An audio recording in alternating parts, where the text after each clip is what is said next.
La mariée dit que c'est sûrement son fiancé, bien qu'elle ait senti quelque chose de différent dans sa bouche. En quittant la pièce, l'homme trouve son frère et lui demande ce qu'il fait là, et le frère dit qu'il vient juste de voir si le personnel a besoin d'aide. L'homme est sur le point d'entrer dans la pièce, mais son frère lui demande où il va. L'homme dit qu'il va entrer, mais le frère dit qu'il ne peut pas parce que c'est de la malchance de voir la mariée avant le mariage. L'homme explique qu'il ne va parler à la mariée que pendant un moment, mais son frère insiste sur le fait qu'il ne peut pas. Le frère dit qu'il doit avouer et l'homme demande ce qui s'est passé. Le frère révèle qu'il est allé voir si sa fiancée avait besoin d'aide, mais qu'elle a juste profité de lui et l'a embrassé. Le frère s'excuse et dit qu'il ne devrait pas dire cela maintenant mais qu'il ne pourrait pas porter cette culpabilité pour toujours et révèle que le frère mérite mieux que quelqu'un. Le frère exhorte l'homme à penser correctement et à ne rien faire de stupide, mais l'homme lui dit de s'écarter de son chemin, puis il entre dans la pièce. En entrant dans la pièce, la mariée demande pourquoi il entre là et qu'il ne peut pas la voir. L'homme lui dit de dire que ce n'est pas vrai, mais la mariée demande de quoi il parle. L'homme demande à la femme dans la pièce de partir car il doit parler seul à sa fiancée. L'homme lui dit de ne pas se ridiculiser car son frère lui a déjà tout dit. Dehors, la femme prétend avoir fait sa part et demande ce que son frère a promis.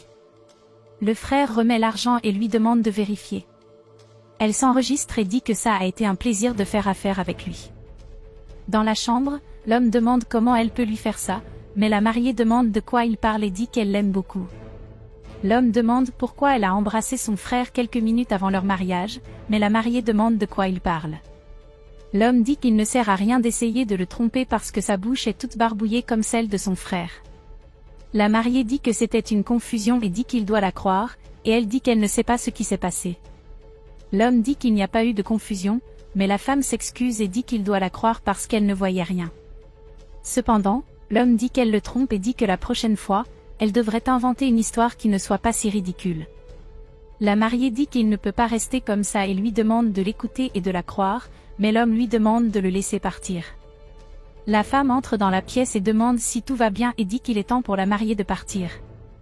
La mariée demande de l'aide à la femme et lui demande de dire à l'homme ce qui s'est passé, qu'elle a couvert les yeux de la mariée et c'est pourquoi il y a eu cette confusion. L'homme demande alors si c'est vrai, mais la femme dit qu'elle ne sait pas de quoi parle la mariée. La mariée insiste pour que la femme dise la vérité, mais la femme dit que la vérité est qu'elle est une bombasse et qu'elle a profité de cet homme, et elle dit à l'homme qu'il devrait savoir quel genre de femme il va épouser. La mariée est à court de mots à ce sujet, et l'homme demande comment elle peut être si cynique qu'il pourrait croire cela. L'homme qui pleure dit qu'il pensait qu'elle était différente, alors il part. En sortant, le frère dit à l'homme qu'il peut s'expliquer. En descendant, une dame demande à l'homme s'ils peuvent parler, mais l'homme dit qu'il n'a pas le temps. La dame dit qu'elle peut expliquer, mais l'homme dit à nouveau qu'il s'en fiche, mais la dame insiste sur le fait qu'elle a tout vu et qu'elle peut le lui prouver. L'homme demande ce qu'elle veut, si elle veut bavarder et se mêler de la vie des autres comme elle le fait toujours, et dit que la seule obligation de cette dame est de nettoyer ce qui est sale, mais qu'elle aime bavarder et se mêler de la vie des gens. La vie des autres, elle devrait chercher un autre emploi, dit-il, la dame est licenciée. Dans la chambre, la mariée demande pourquoi cette femme a fait cela et qu'elle savait déjà toute la vérité car elle était là quand c'est arrivé. La mariée demande pourquoi elle a fait cela et que maintenant son fiancé ne veut pas l'épouser, et cette femme met fin à son mariage. La femme dit que la mariée ne mérite pas un homme comme ça, et dit que la mariée n'atteindra jamais le niveau du marié, car il mérite une femme belle et intelligente comme lui, pas une fausse ingérence comme cette mariée. La mariée se met en colère et dit à cette femme de s'arrêter et de sortir de chez elle, et la mariée dit qu'elle ne veut plus jamais la revoir et lui demande si elle comprend.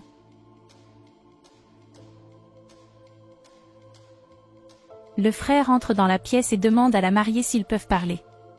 La mariée demande ce qu'il veut maintenant et dit qu'il a déjà gâché le plus beau jour de sa vie.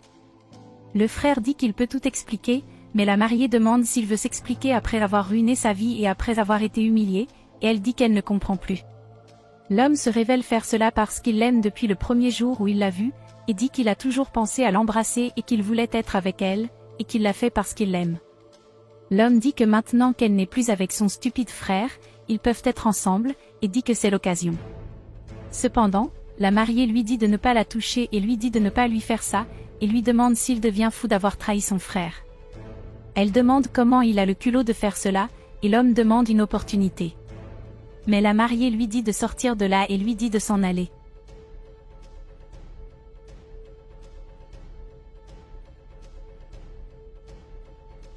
Quelqu'un frappe à la porte et la femme demande ce qu'il veut, mais quand il ouvre la porte, une dame dit qu'elle est venue lui dire au revoir. La mariée demande ce qui s'est passé et la dame dit que son fiancé vient de la virer. La mariée dit qu'il a d'abord annulé le mariage parce qu'il pense qu'elle le trompait avec son frère, ce qui n'est pas vrai, puis il a viré cette dame. La dame dit qu'elle ne sait pas ce qui se passe, mais elle a vu tout ce qui s'est passé et a des preuves. La dame dit qu'elle a essayé d'expliquer, mais le marié n'a pas voulu écouter, mais elle a la preuve là-bas. En regardant la vidéo, la mariée dit qu'elle pourra maintenant sauver son mariage et demande de l'aide à la dame.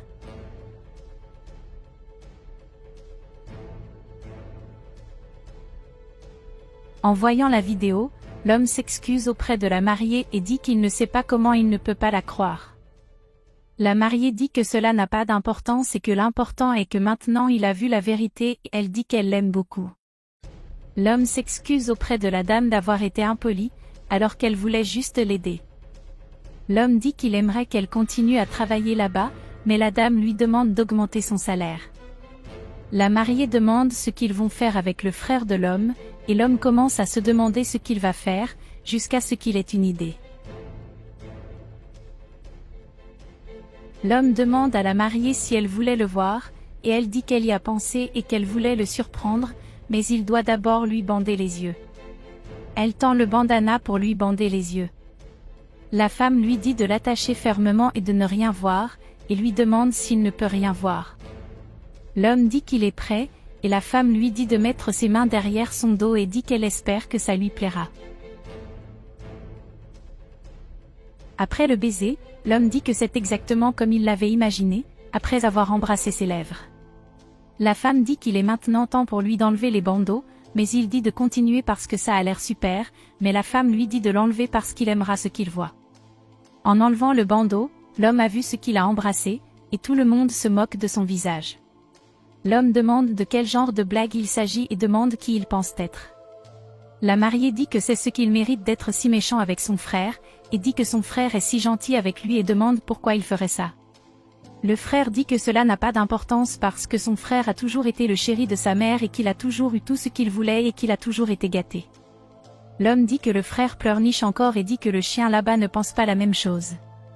L'homme demande à son frère s'il a oublié qu'il travaille dans son entreprise, pas dans l'entreprise de leurs parents, et il dit qu'il ne veut plus jamais revoir son frère et qu'il ne veut même pas entendre sa voix.